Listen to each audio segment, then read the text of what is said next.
Assalamualaikum warahmatullahi wabarakatuh kepada semua penonton program Eksplorasi Misteri Mistik dalam channel Studio NS Production. Saya Nazri Saleh, hos anda. Pada hari ini saya akan menerangkan berkenaan kisah ulik mayang yang berasal dari Terengganu.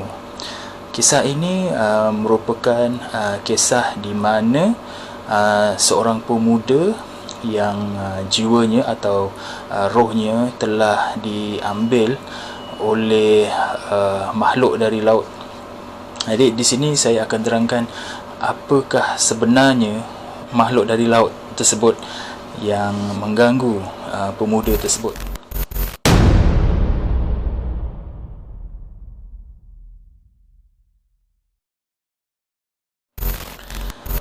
Kisah ulik mayang berasal dari Terengganu, merupakan satu mentera untuk memulihkan seseorang yang telah mengalami gangguan. Jadi sebenarnya ulik mayang berkaitan dengan puteri tujuh yang berasal daripada laut. Jadi mereka adalah dari golongan jin. Mereka bukan dari golongan bunian. Ini kerana sifat mereka adalah pasif, iaitu apabila diseru baru mereka datang dan mereka akan hadir. Dan berbanding dengan bunian tak suka dipuja, bunian tak suka seru. Jadi kisah ulik mayang merupakan dari golongan jin dari sekitar laut, dan kisah ini bermula di negeri Terengganu. Jadi kisahnya bermula di mana sekumpulan nelayan menangkap ikan, dan dalam perjalanan pulang sampan mereka mengalami ribut, dan sampan mereka terbalik dan mereka semua tercampak ke laut. Jadi seorang demi seorang terdampar ke pantai, dan salah seorang antara mereka masih hidup tapi masih tak sedar lagi, dan mereka dapati yang rohnya telah diganggu oleh makhluk daripada laut. Jadi dipanggilnya Bomoh untuk pulihkan pemuda ini daripada pingsan, supaya rohnya dikembalikan. Sebenarnya kisah tersebut memang benar, memang satu peristiwa yang memang terjadi satu ketika dulu, ratusan tahun dahulu.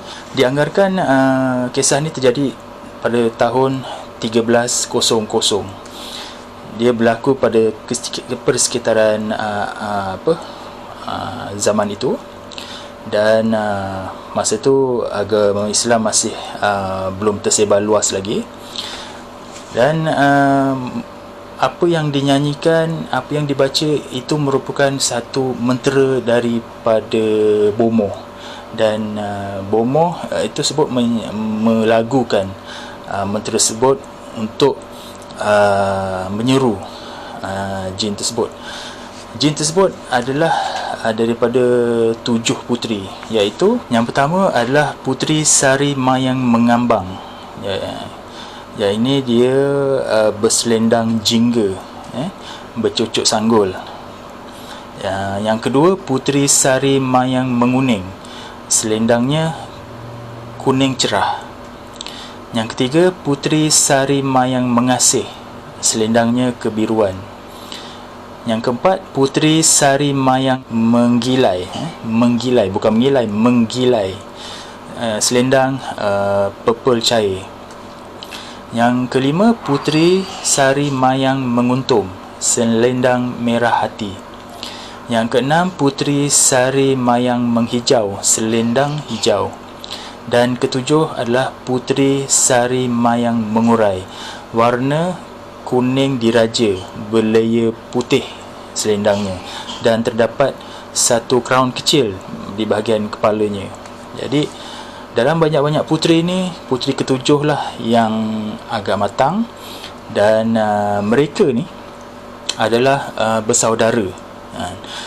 Mereka dari bangsa laut, dan kedudukan kerajaan jin ni adalah 7 jengkal dari paras laut. Paras laut dan 7 jengkal dari paras laut tu. Jadi dia bukan duduk di atas air atau duduk di atas permukaan air, bukan. Dia berada di atas antara 7 jengkal paras laut tersebut, dan di situlah kerajaannya. Dia umpama cerita macam kayangan lah. Mereka duduk di atas air tu, dah 7 jengkal daripada paras laut. Jadi keasyikan mereka adalah sifat asyik, iaitu suka menari. Jadi itulah sifat keasyikan mereka. Sekiranya mereka hadir, mereka akan menari tanpa henti dalam keasyikan, dan kita yang boleh nampak ni akan terasa asyik melihat mereka menari. Jadi beza jin laut ni adalah telinga mereka ada tirus sedikit. Dia tak tajam, tapi dia ada tirus sikit telinganya. Dan lekuk antara hidung dan bibir ni, lekuk ni ada rata. Jadi tak ada lekuk lah antara bahagian sini, dia rata je. Jadi mereka, agama mereka adalah Hinduisme, dan mereka memang jenis yang kalau diseru memang akan aktif, baru aktif. Kalau sebab mereka bersifat pasif, kalau diseru baru datang, kalau tak diseru dia akan tak datang lah, senyap je lah, dia kat situ je. Ada yang tanya, boleh ke bermain atau menari ulit mayang ni? Dia ada risiko dia. Risikonya adalah apa yang dinyanyikan sebenarnya itu adalah mentera. Mentera bagi menyeru puteri-puteri tersebut, jin-jin tersebut itu datang. Dan sekiranya ada pemain yang penari yang lemah semangat, mudah dirasuk, memang akan mengalami kerasukan, dan dia akan ada setengah tu menari dalam keadaan keasyikan tanpa sedar. Jadi ada resikonya. Sekiranya ingin bermain, ada yang menjagalah, mengawal keadaan supaya tak menjadi kacau bilau lah ketika persembahan. Jadi sebenarnya itu memang satu budaya mentera satu ketika dulu. Watak dalam ulit mayang tu, lelaki yang pengsan tu, yang rohnya diambil tu, yang nama dia adalah Seman. Umurnya lingkungan 20-an pada ketika itu. Sebenarnya kisah orang dulu ni berkenaan mentera ni, ia adalah mentera sama macam mentera semangat padi. Memuja semangat padi sebelum turun ke pendang, perlu memuja semangat pagi supaya rezeki lebih, supaya jauhkan daripada malapetaka. Sama juga dengan semangat laut. Ini adalah mentera bagi semangat laut, supaya rezeki banyak dan jauhkan malapetaka juga. Jadi jika mentera ni dimainkan, dinyanyikan, dilagukan, memang jin tersebut memang akan datang. Jadi berhati-hati untuk bermain dengan lagu-lagu seperti inilah. Jadi ulit mayang ni memang telah diwartakan sebagai kebudayaan dari negeri Terengganu, dan itulah memang ada risikonya lah. Saya sekadar nasihat je lah. Jin laut sebenarnya lebih bahaya daripada jin yang berada di darat. Jin laut dia bermain dengan laut. Sekiranya anda ke laut waktu malam, memang mudah akan nampak jin yang berada di laut. Sekiranya anda bersampan pada waktu malam, akan mudahlah ditarik dan diganggu masuk ke dalam laut. Jadi itulah bahayanya menyeru jin-jin yang berada di laut. Jadi 7 puteri inilah yang sebenarnya yang berada dalam kisah tersebut. 7 puteri, dan puteri ketujuh itulah yang kira macam ketua lah, dan sebab dia pemikirannya matang dan dia je yang ada crown kat kepala, tanda dia sebagai pemimpin. Jadi itu saja untuk penerangan pada hari ini.